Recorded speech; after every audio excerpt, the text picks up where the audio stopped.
Feroze Azeez joins us this Monday morning to just help us understand what should investors really expect this week, because this week is a week which is replete with data which is likely to come in, and one big data is going to be India's Q2 GDP numbers, which are going to be announced, the Q2 GDP numbers which are going to be announced on Friday. But of course, the much-awaited India-US trade deal, no news forward on that. Feroze, what should investors look at this week? Good morning, Karthik. I personally think this week, of course, the data, especially the GDP data, like you rightly pointed out, is going to be one of the triggers, but that's going to come at the fag end of Friday. the week. Yeah. So there is going to be range-bound activity whenever there's large data which is supposed to be expected, or large triggers are expected to be coming in. One thing which markets clearly have shown is a range-bound activity. So that's one thing which you can expect out of a week like this. Second point is, I think, of course, the drop in the rupee value signaled not a positive sign for the trade deal. And that's why there was some nervousness in the rupee market. Right. That's point two. Point three, I personally think you should not be short in this market for sure, because shorting could be for those people who like to dabble in derivatives. Being short at these times might pay off, but the odds are lower. And if the odds are lower, and if there's so much so much selling already there in the index futures from FIIs, it's always scary that any data can trigger a short covering, and you don't want to be caught on the wrong foot, because 88% of FIIs as of Friday are short in index futures. They are light on the cash market. DI is sitting on cash to deploy. So I would always, like I've told you, from 22,000, Karthik, of Nifty, that market is going to be having a gravity upwards than downwards. All right, a gravity upwards than downwards. But do talk to us about the weakening rupee. What does an investor make of this? Because does it not make investing in the Indian market that much more affordable and the returns that much higher for global investors? But the data is that FIIs, FPIs have been pulling out. In fact, in the month of November, the first 21 days of November, again, we've seen about 3,800 odd crore rupees of cash which has exited the Indian market. Yes, Karthik, rightly pointed out, October had become a positive month with, if I'm not wrong, $1.5 billion inflow in dollar terms. And November, again, some trickling money out is there. But I personally think that FIIs are so light that they don't have much to sell.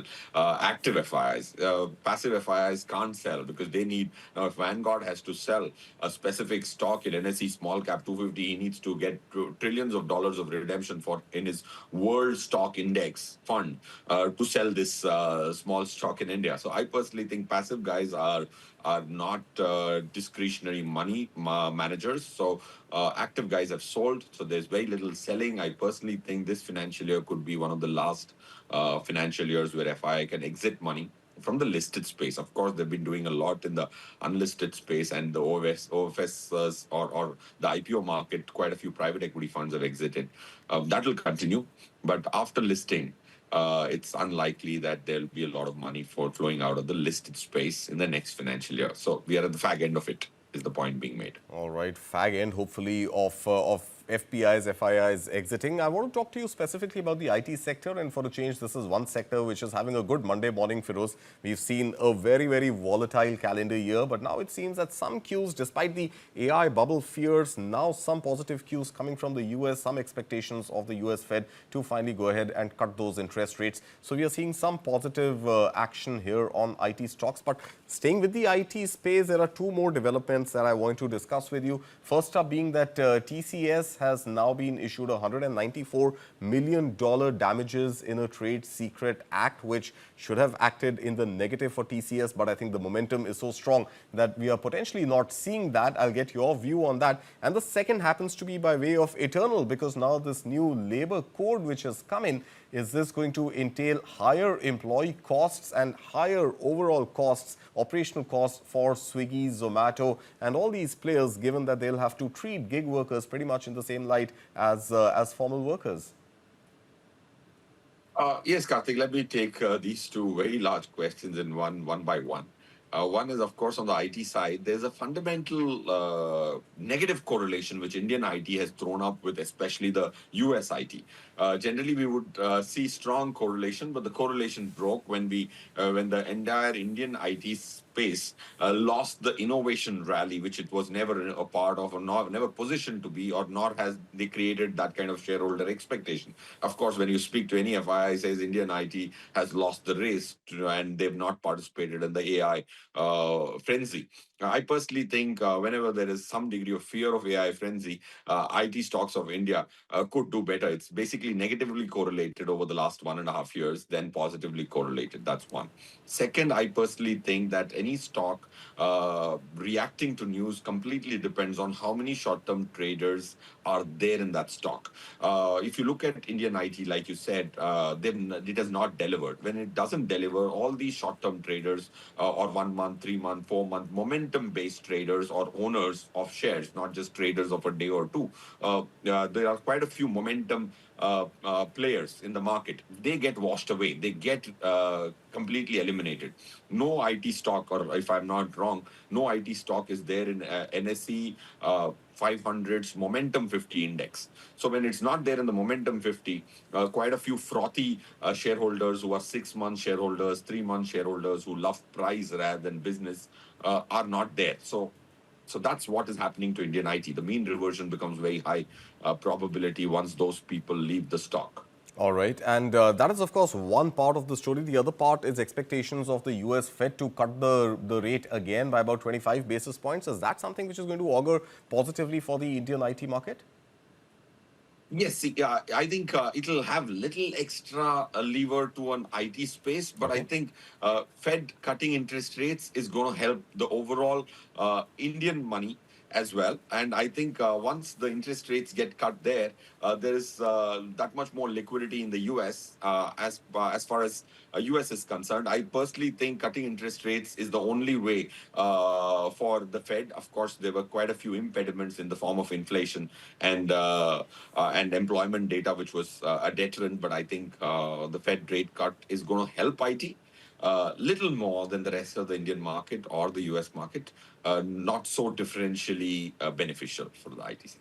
All right. And now talk to us about, let's say, companies like Eternal as well as Swiggy with the new labor code now announced coming in, higher operational costs for these companies. What should investors make of it? I think one is quite a few labor-intensive listed companies will have an impact. Okay. It'll also depend on the implementation of the reform. But are these dramatic reforms? The answer is a big yes. Having limits on per week, per day in terms of working hours will definitely contribute to cost escalations, largely for businesses which have greater than 50-60% of their total cost to labor. And I think all these tech-driven, labor-intensive companies like you just mentioned will have an impact for sure. But I think the short-term impact is going to be more of demand and supply on their stock. But I think the long-term impact will need to be deciphered of how they maneuver. There is going to be innovation from the companies. I think Indian industry has been reasonably innovative. Yeah. So I would want to see what people pull off their bag before I can conclude what kind of profitability damage this could create. All right. I like the term innovation being used in this context, Feroze. I also want to talk to you about a new sort of story which has emerged, and this is the rejig of Sensex, which is going to happen on December 22nd, if I'm not mistaken, where Indigo is going to replace Tata Motors. Now, Tata Motors stock, as we are looking at it right now, is already down about 1% or so. But overall, the advantages of index investing likely to now accrue to Indigo and perhaps Tata Motors. The stock has been under pressure. The company has demerged two separate businesses. Now, overall, more pressure on Tata Motors, not just the commercial vehicles, but not just the passenger vehicles, but also the commercial vehicles. I can't comment on a specific stock, Karthik, but I can tell Talk you to us I'm bullish on auto. about just index investment advantages. Is that likely to accrue for a few companies and become a disadvantage for the others? Yes, definitely, Karthik. If you see, Eternal got included. I'm now just Yeah. giving you data, not an opinion. You Yeah. look at the behavior of a stock after it gets into an index like a Sensex and a Nifty, it's going to have an impact. If there are 20 constituents in Nifty which suddenly become a part of Sensex, that change does not impact too much, because if you look at the 9 lakh crores of EPFO money in index, which is Nifty and Sensex both, but there are about 11, 12 lakh crores of ETF and index funds which are there, and 90% of that money is in Sensex and Nifty. If there are two kinds of changes you would see, one change is Nifty to Sensex inclusion, hardly any difference because most of them track Nifty. Not that there will be any substantive influx of money when that change happens. But if something came into Nifty, that's something which is not ignorable at all. But don't wait till it gets into Nifty, is what I tell traders or people who are actually intrigued by impact of stock price by inclusions in indices. You Right. always have to front predict it. It's very easy to predict who will be a part of Nifty and Sensex, because the formula is given on NSE's website. So most of the 4 changes which happened last year in Nifty were predicted at least 2 months before by a small little algorithm we wrote. All right, Feroze. I also want to talk to you this morning about the oil sector, especially Reliance Industries, ONGC. The fact that that there is now this final offer that Donald Trump is saying, which is on the table, a 28-point peace deal agenda for Ukraine.